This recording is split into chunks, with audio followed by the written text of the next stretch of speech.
Welcome to the hashtag HealMeToo podcast. We've started a special series we're calling HealMeToo at Home, with insights, art, and activism to meet the needs of right now.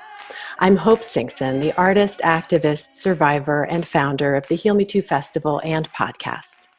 We've paused our second season, which was focused on all our relationships, in order to use the platform to speak with advocates and healing practitioners about all the different traumas that survivors and our communities are experiencing in these times. We're going to explore ideas and tools that may help right now and suggest ways allies can continue stepping up. Subscribe to the HealMeToo podcast today on Apple, YouTube, and anywhere you get podcasts. Follow us at HealMeToo Fest on social media to hear about every episode and every live event we start offering on Zoom.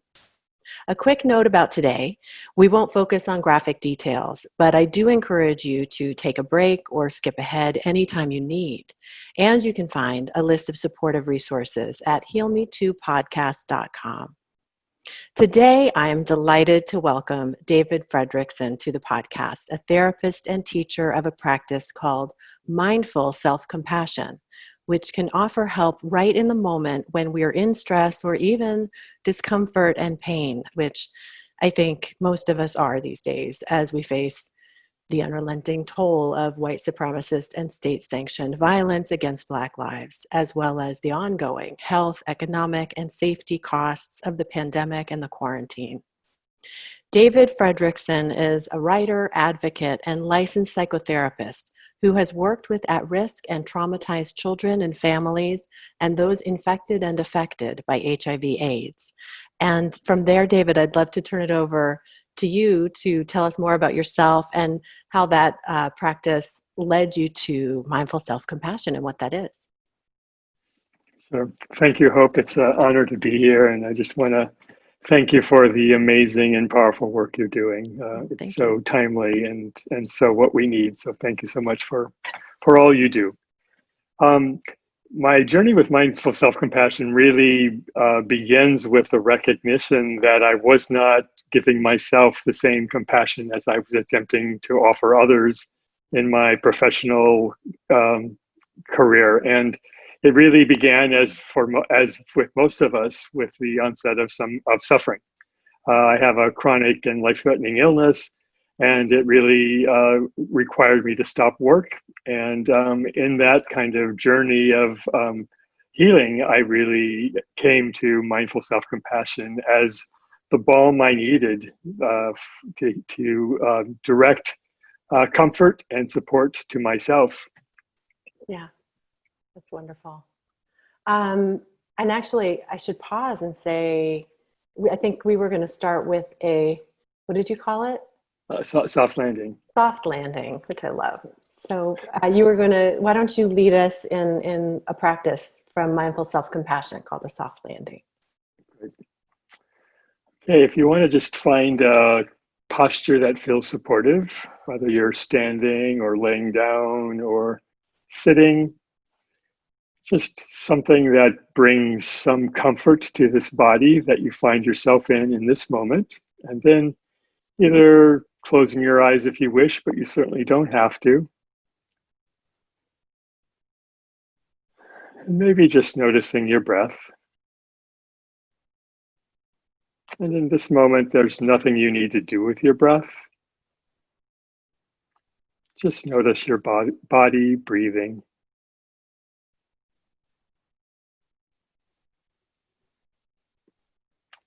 And I invite you to bring a special kind of attention to this moment, some kindness.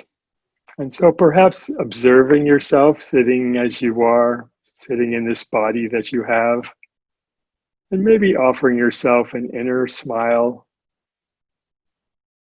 a smile that says, welcome. Welcome. I'm so glad you're here. Just like this. Thank you. Oh, that was really sweet.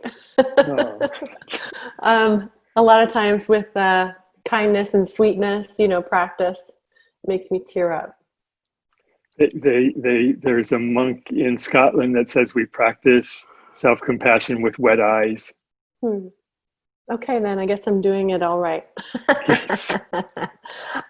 This is actually a good segue to where we are right at this moment today, because I have to say that just in taking a moment, to open and be soft, it brings up a welling of pain right now um, in the world. And oh my goodness.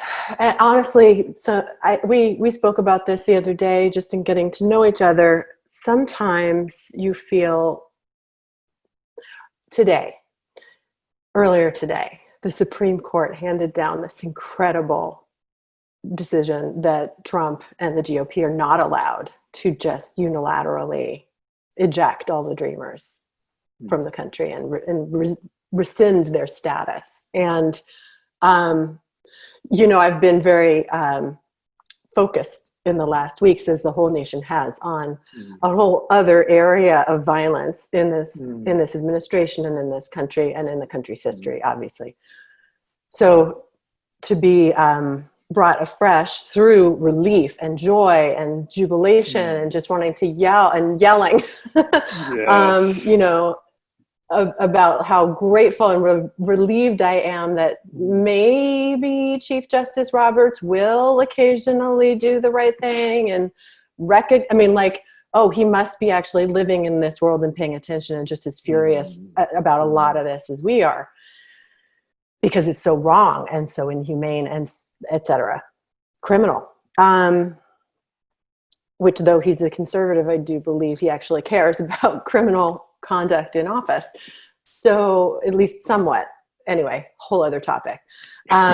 His conduct during the impeachment hearings. But anyway, to come back to today and this insight, that feeling the relief, feeling the jubilation and the triumph also reconnected me with the pain of the atrocities of kids in cages and the vicious immigration policies and practices of this administration. So that's where we are today. That's when it is as we speak. And so I think it really made me reflect, actually, in a really powerful way that I was grateful for, on this other truth, which is, as a survivor, I have had trauma throughout this administration, not because its vicious acts directly impact me, but because I am my own.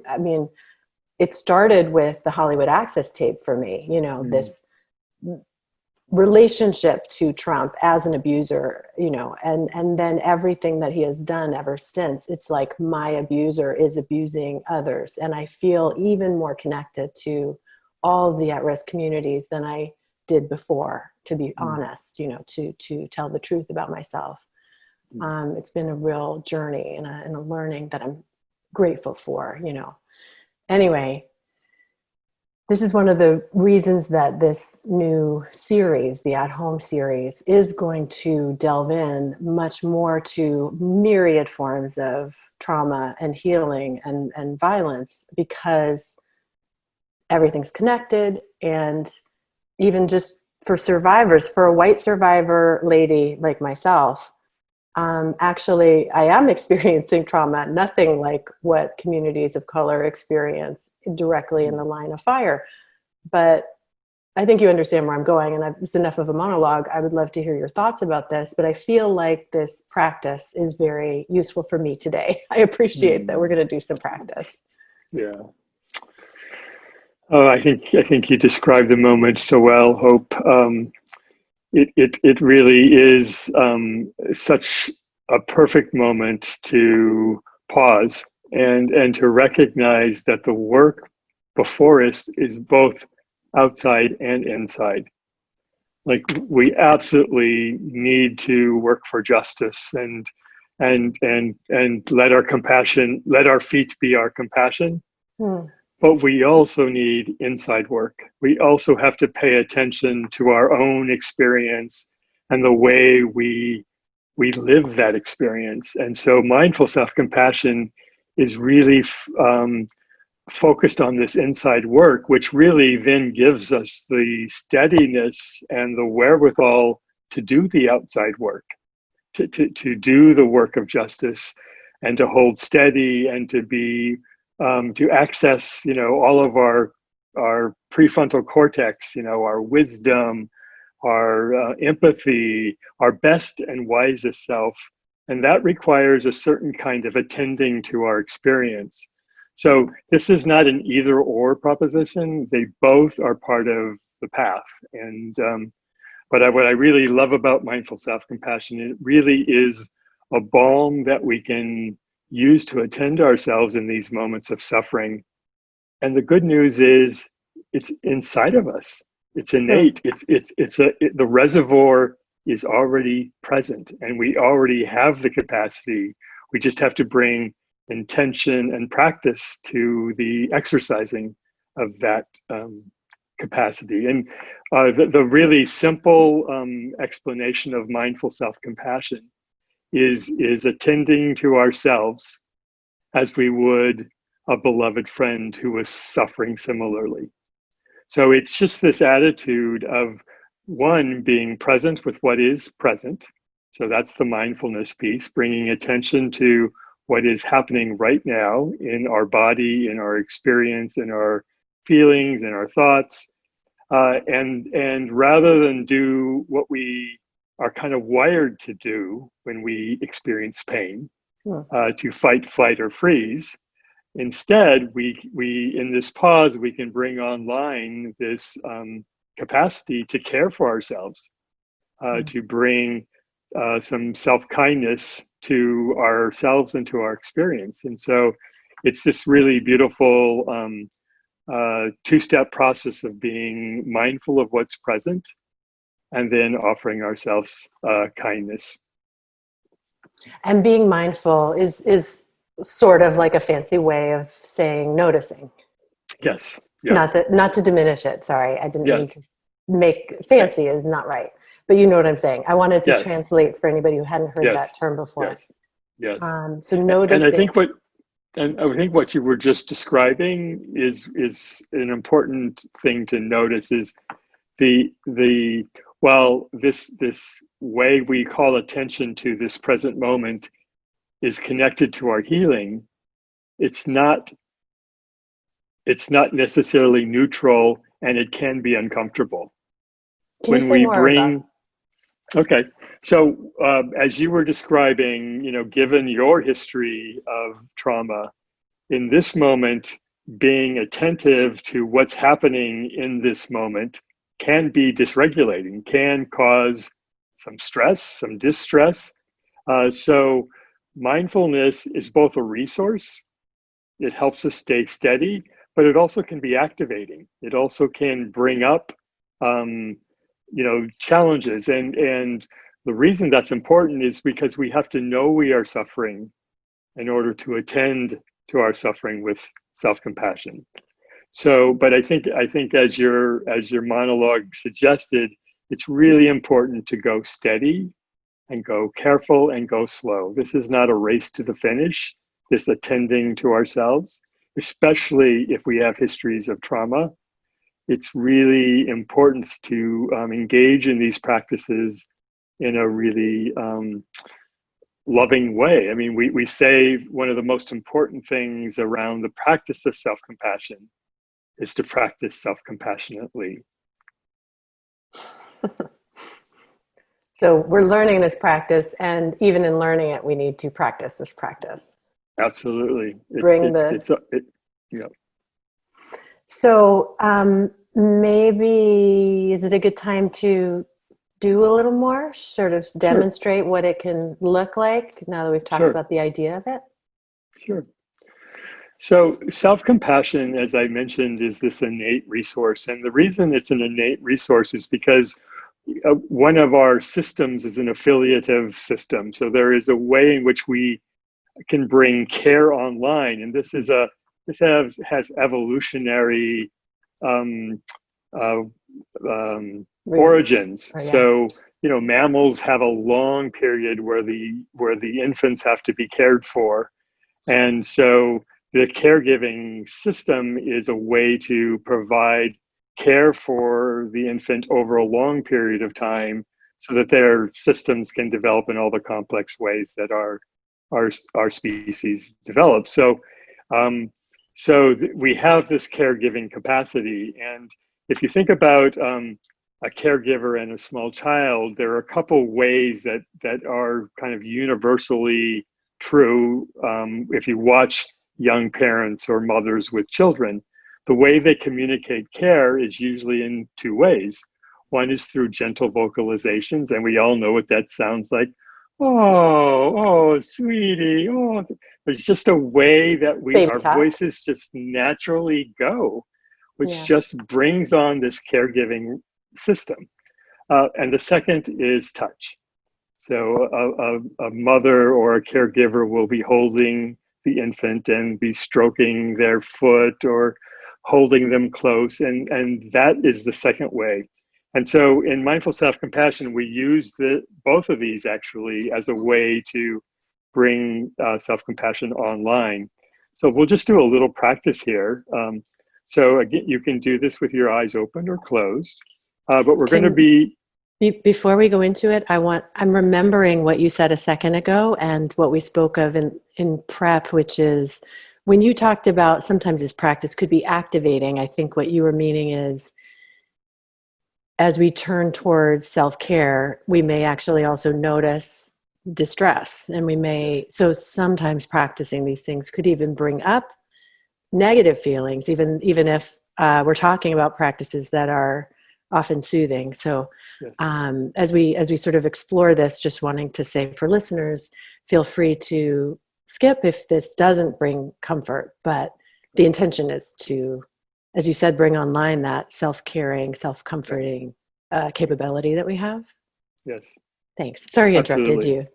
No, thank you, Hope. That's a really important consideration. And for everyone who's listening, only you have lived in your skin. Only you know what you need. And so what you said, Hope, is true of everything I say during our little talk is use what is helpful. And if it doesn't fit or if it doesn't land in a way that is supportive, let it go.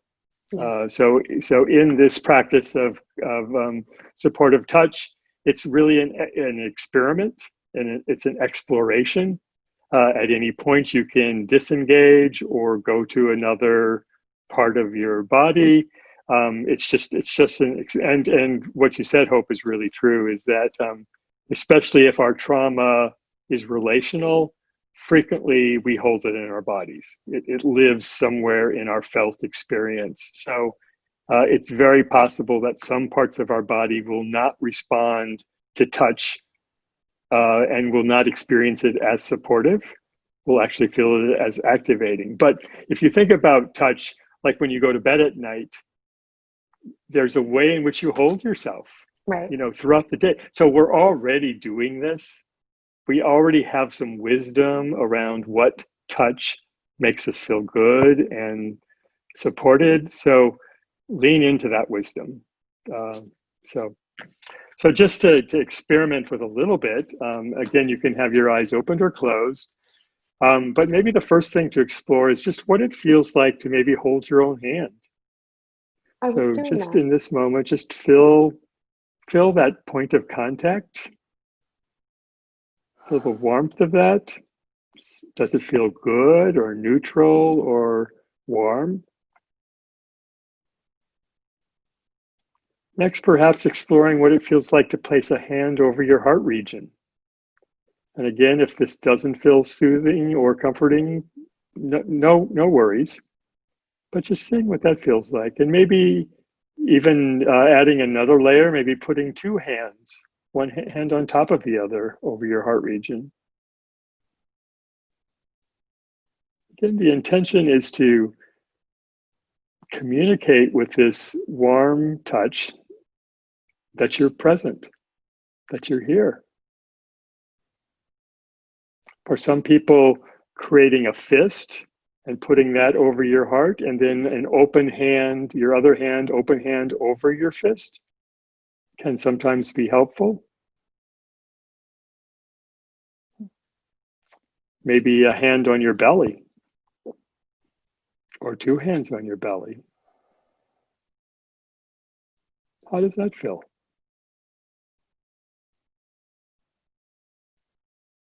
Maybe one hand on your heart and one hand on your belly. Again, this is just an experiment to see what brings care online. What does your body respond to? For some people, placing a hand gently on your cheek,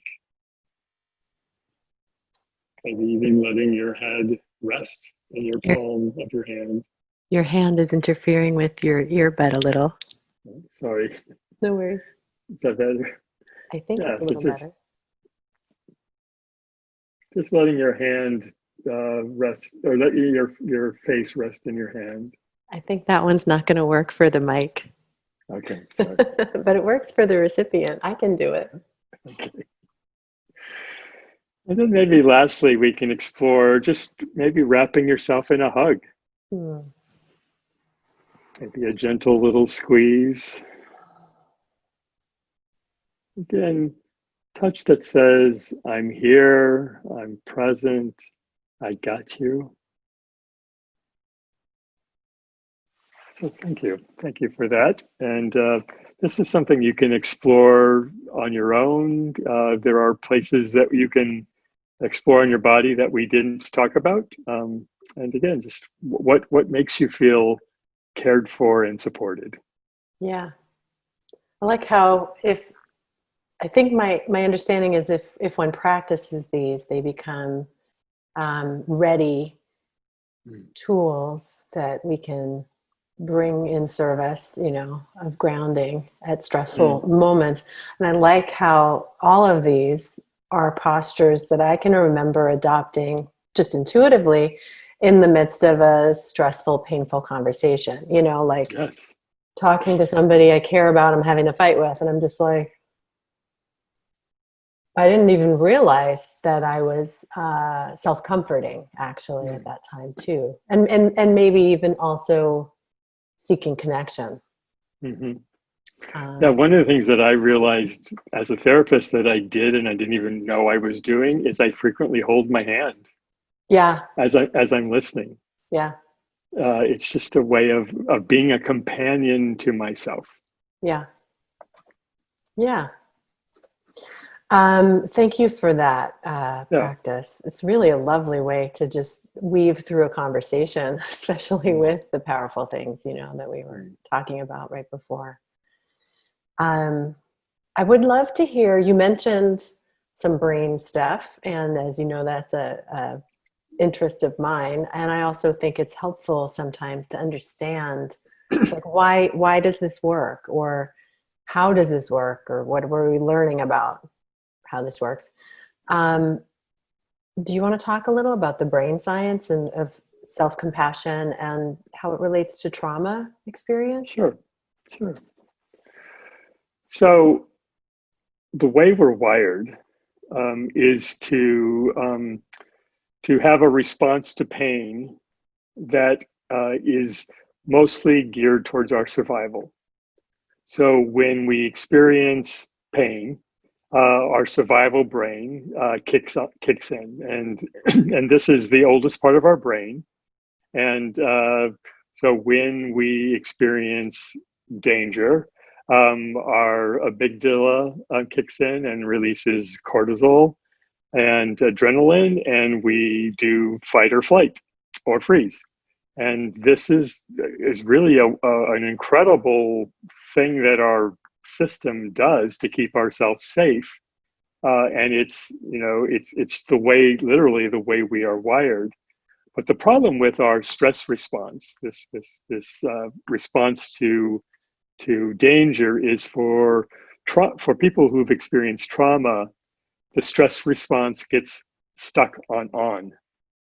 And so the kind of the alert, kind of agitated, kind of ready to kind of protect is becomes not just a one-time event, but something that is a way of kind of experiencing the world.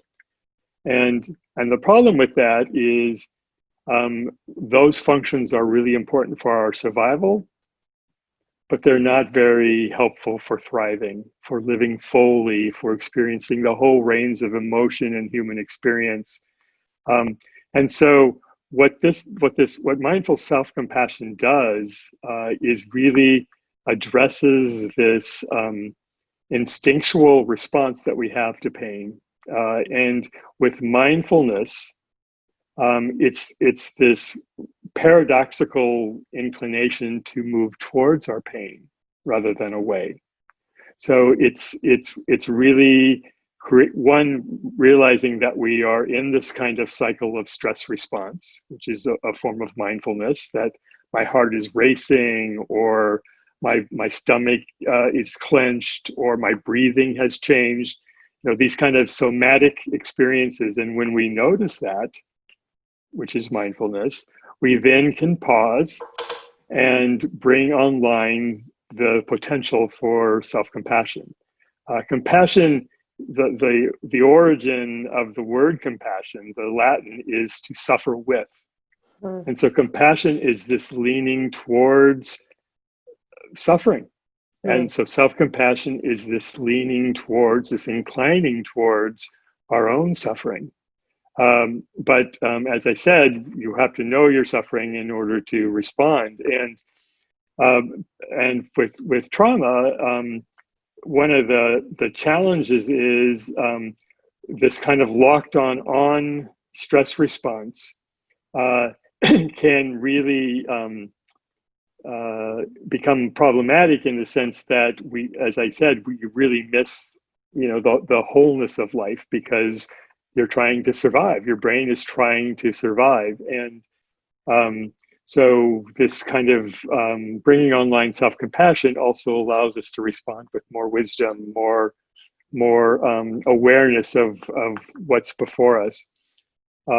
The other element, and Chris Germer, and actually I'd like to do a deep bow to Kristen Neff and Christopher Germer, who are the founders of Mindful Self-Compassion, who really have done amazing work to bring this into the world in a way that's really helpful and accessible, and I think really trauma informed. So lots of gratitude to them.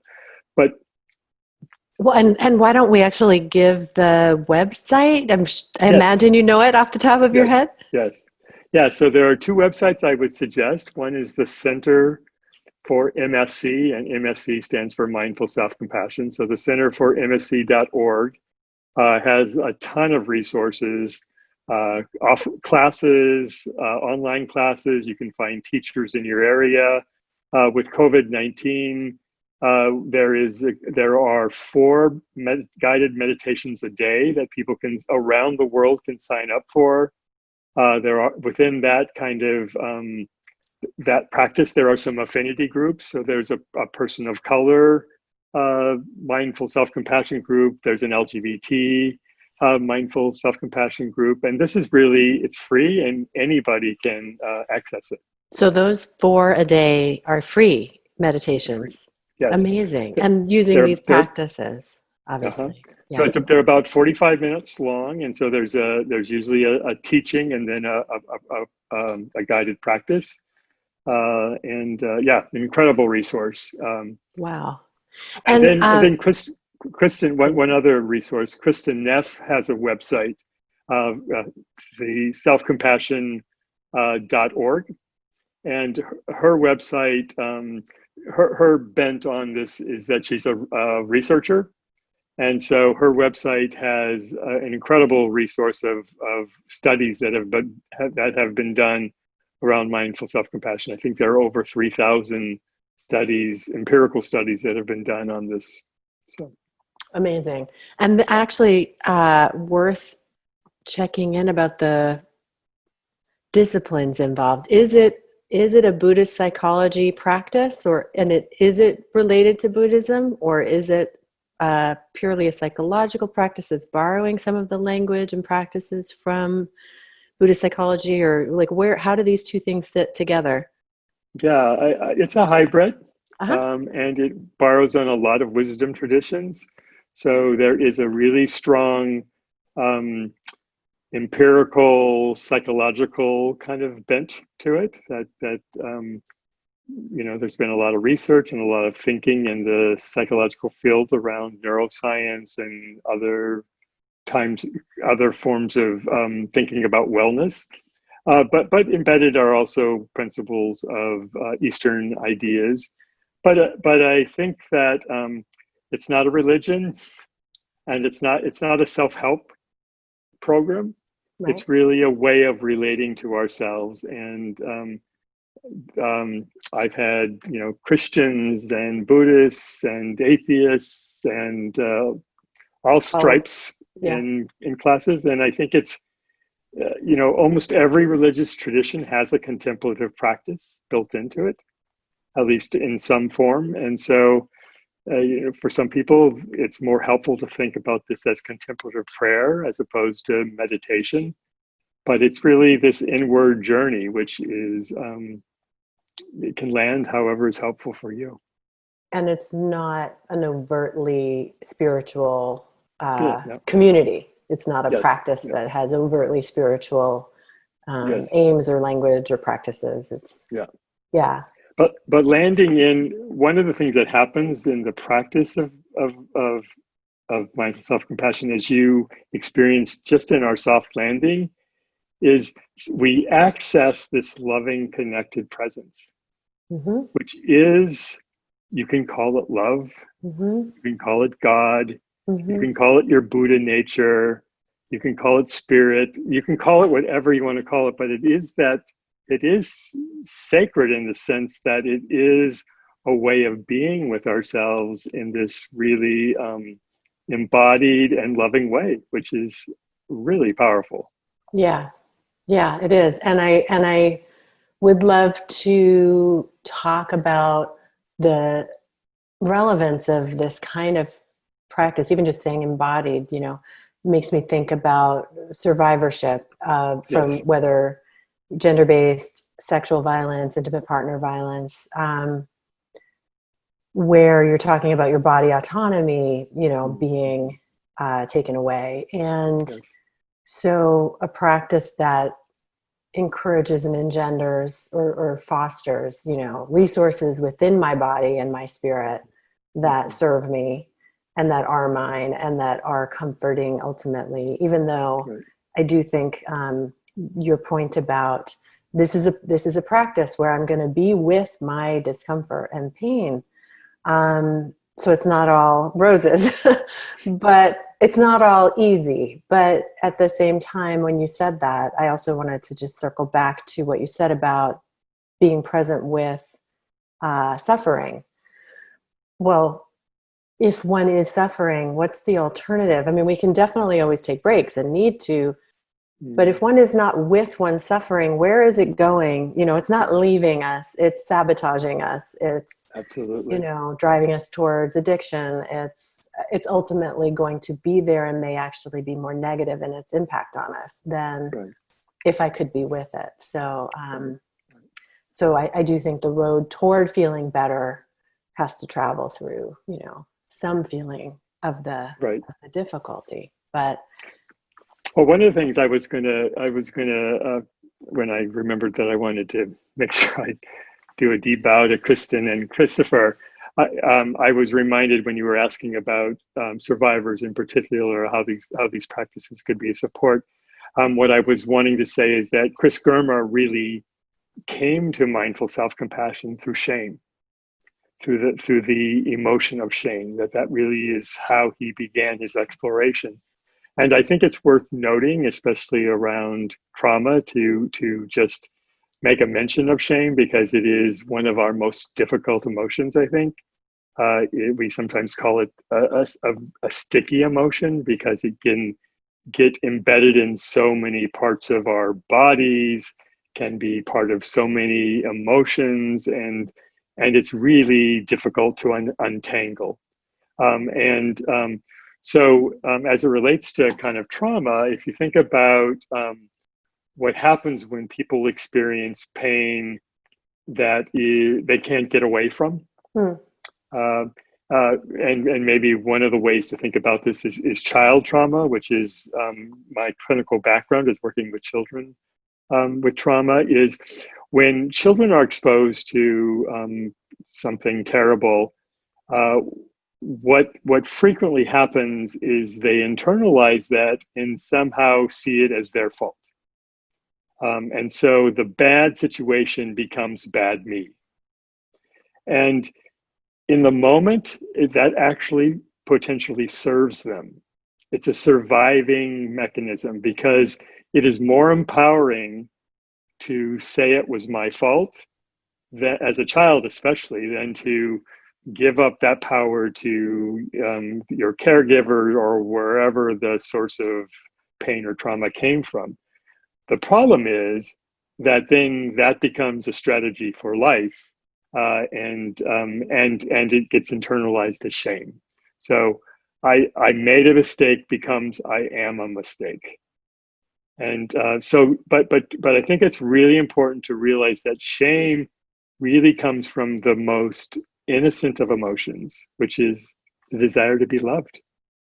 And that's why shame is such an assault on the self, because it's a way of wounding ourselves by taking on the difficulty and really identifying with it. So taking the trauma and really forming it as part of ourself. And so the power of self-compassion, and Chris says that mindful self-compassion is the antidote to shame. So a lot of times when we experience shame, we try to feel better by focusing on the outside world. Like if only I get loved enough, if only I find the right partner, if the right job, if I look the right way, if I lose enough weight. And those never really work. But mindful self-compassion is a turning inward. So it is turning to the shame that we are holding inside of ourselves and attending to it from the inside rather than the outside. So it is a really empowering way to go at the core of shame, which is I'm bad.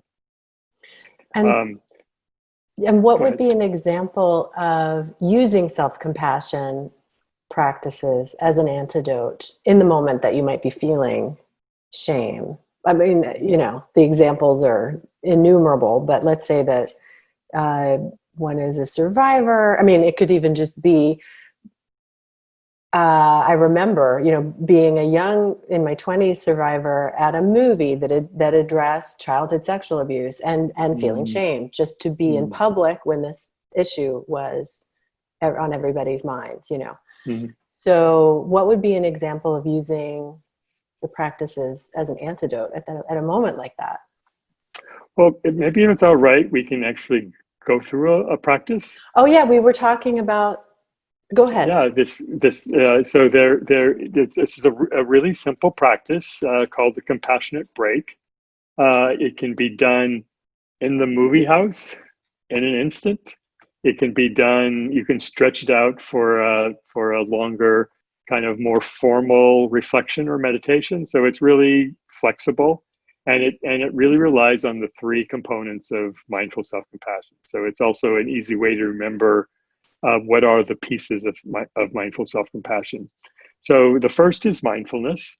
And the reason mindfulness is important is frequently when we are in pain, when we are in your example, in shame, we are really identified with that. We are lost in a rumination of that kind of thought we're stuck in the felt sense of that. In your example, I am this, not just this happened, but I am on some level bad. Right. And so mindfulness, bringing attention to the present moment, actually helps us realize that we're more than that. It's a way of holding what is present without the grip, without the white knuckles. It's just saying, oh, this is what's present. And then the second component of mindful self-compassion, which is common humanity. The other thing that happens when especially when we're in the grip of shame, is it's completely isolating. You feel yourself, the aperture of your view of yourself getting smaller and smaller, and you are so alone and lonely and by yourself. And so the realization of common humanity, that you're not alone, that other people suffer like you do, is the second component. And then the last component is self-kindness. So rather than because frequently what happens when we experience shame, not only do we experience shame, but we feel bad about experiencing shame. Like I'm so bad for experiencing myself as bad. The critical voice is just relentless. Like it's so shaming. Yeah. And so self-kindness is a way of interrupting that self-critical voice and bringing online that kind of more caring system. Mm-hmm. So the compassionate break uses these three components. So in this exercise, I'm going to ask people to call forth a distressing situation. I would suggest that you not use shame. Mm-hmm. Because I really want this. So this should be in the mild kind of range, because we don't learn when we are overwhelmed. Mm. And so choose something that is in the mild range, that is uncomfortable but doesn't kind of shoot you into kind of overwhelm. So if you want to find again a posture that feels supportive. And this is actually the first act of mindfulness, is really asking your body, what do you need right now? Like, how does your head feel? How do you want your feet on the ground? Where are your hands? Are they in a supported kind of place? And the invitation is to be as supported as you can in this moment. So we're not looking for perfection, but just as best you can, how can you be comfortable? And then if you'd like to, you can close your eyes, which you certainly don't have to. But maybe think of bringing your gaze inward. So whether that's eyes opened or closed. And then again, the invitation is to call forward a situation where you feel some discomfort or some distress. And again, making sure that this is mild to moderate, and also remembering that you are always in choice. If at any point of this exercise, you need to leave the exercise by not listening to my words or opening your eyes or changing your posture, you have complete permission to do whatever is self-compassion.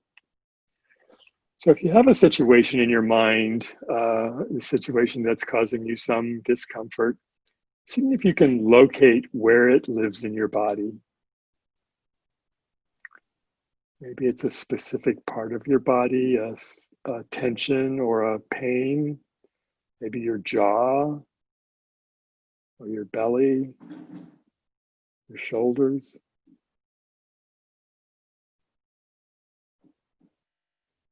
Maybe it's just a general sense of numbness or agitation.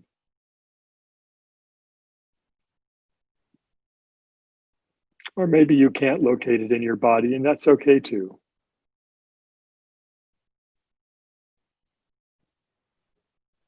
Knowing it takes some courage actually to call this situation forward and noticing where it lives in your body.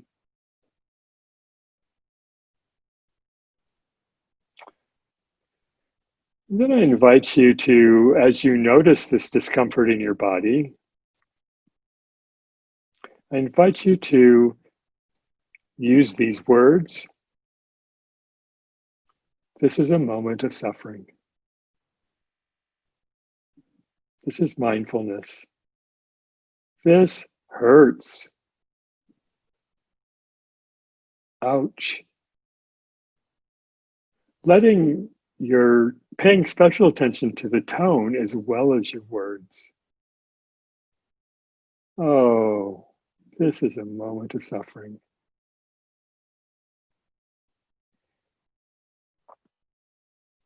And next, I invite you to perhaps say to yourself, I'm not alone. Other people are suffering just like me. This is the common humanity. This is what being human is. You're not alone.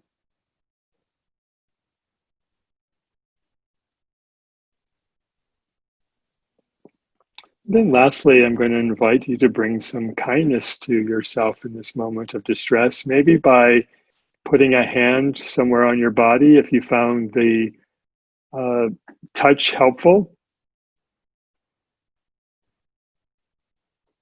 and really bringing some warmth to this precious one that's right here, or this distress that is happening in this moment. And maybe even offering yourself some words. May I be kind to myself? May I accept myself just as I am? See if you can find words that are just right, words that you need to hear.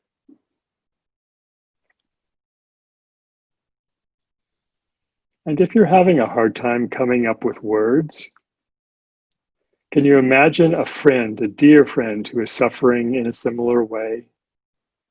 What would you say to them? How would you say it?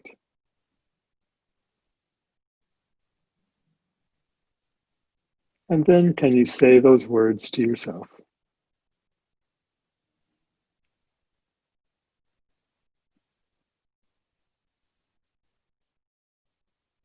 Some kindness for this one too.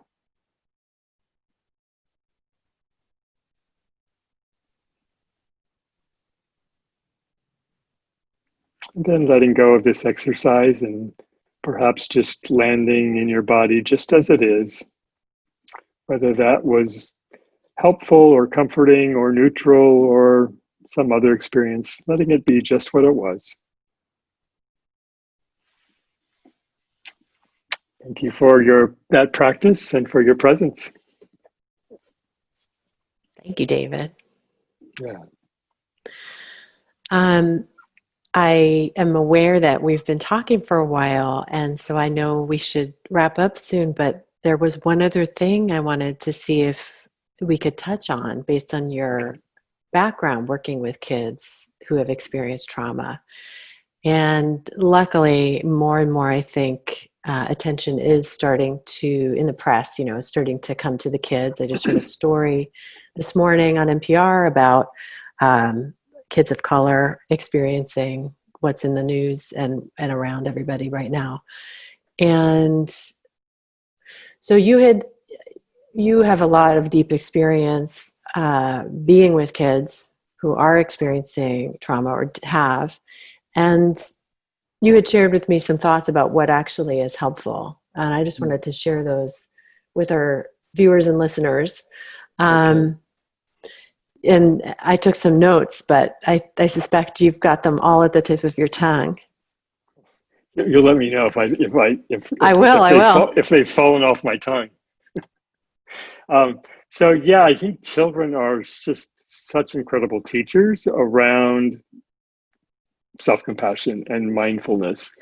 They are so in the moment. And one of the things that I think we adults frequently do that is not always helpful is when we see kids that are suffering, this kind of compassion rises up. We see that they're suffering and we want to do something, which is compassion. But a lot of times what we do is we want to fix it. We want to kind of give advice or talk them out of it. But as this mindful self-compassion practice demonstrates, is there's such power in just being with, of bearing witness, of bringing your presence. And for a child, that could be as simple as playing with them, like spending time with a child doing childlike things as opposed to sitting on a couch and having a conversation. There's a way they teach us about accompanying experience, which in mindful self-compassion, we are aiming to accompany ourselves and in some ways actually reparent ourselves. So being with children captures this same kind of intention, which is to be present to their experience and let it unfold as they are experiencing it. So I think a lot of times in our culture we feel like that's not enough, that's nothing.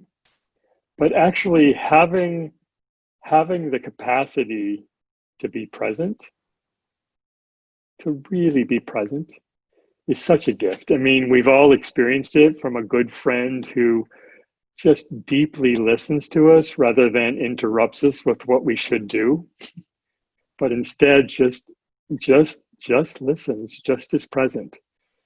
So I think that's a really underutilized and undervalued response to kids. And yeah, I think we Well, and when thinking of that in real life, does it look like, give us some tips a little bit. Does it look like raising a topic that we think might be stressing the kid out, and then listening, and then playing a game, or following the kid's lead as far as, what they do after we bring the topic up, and engaging in whatever they initiate? Do you have any tips for us? Yeah, I think most of the time we listen with an agenda. Like we listen kind of imagining what we're going to say next. Sure. And so there is a lot of power in suspending our agenda and just listening. So I think it's fine to ask a question, to kind of bring up a situation and just ask, our children, how are you doing? But then listening to what they say. And, the even if you don't get to, the juicy kernel, you have introduced this idea that you are here to listen. And so this is an invitation for an ongoing conversation and relationship, as opposed to a one-time kind of hit it and quit it kind of thing. This is really staying with. And so one of the things, especially with little kids, their language is play. They aren't, their brains are not, their language is not developed the same way that ours is. So sitting down and having a conversation at the dining room table may not be that helpful for them. Right. But playing a game of being present and listening as they play, Like an and just a imaginative tint. game. Like Pardon? an imaginative game, not a board game. Imagine a game, or even Or a checkers, board game. or Right. board game. It doesn't, play really kind of opens up. And so in play, things may come to the surface that are kind of a surprise, like, wow, I didn't know you felt that way. And that there is permission for that when we enter into play. And I mean, it's similar to art, I think. Yeah, no, absolutely. Art for us as adults, art does the same kind of thing. It's a way of playing in some sense. And so, yeah. Yeah, cool. Well, I feel like that maybe is a good place to end, and in a sense ties in with a lot of the other episodes of the HealMeToo podcast where I've talked with art therapists, music therapists, all. I need to talk to some drama therapists, given that it's what I do. But yeah, all healing through the arts and the invitation to play. Thank you, David. It's been really, You're really welcome. nice talking to you. And thank you for the practices. I will be pulling out that self-compassion break as and maybe some of the other practices too, as a podcast extra that people could just hit play when they want to practice it all by itself. Thank you for everything that you offered us today. Thank you. And again, thank you for all you do and for what you bring to this moment. Oh, thanks. That's it for today. Tune in next week and every week for more ideas that may help with the needs of right now, whether you're a survivor, an ally, or a member of our communities experiencing stress and trauma in these times. In the meantime, you'll also find a ton of great ideas that may help in all the past episodes and extras in our first and partial second season of the podcast. Please join our mailing list as well at HealMeTooPodcast.com to hear about our next festival pop-up events on Zoom and other performances by HealMeToo artists. Or follow us on social media. As I said, we are at HealMeTooFest. I hope you'll say hi in the comments. Thank you for listening and watching.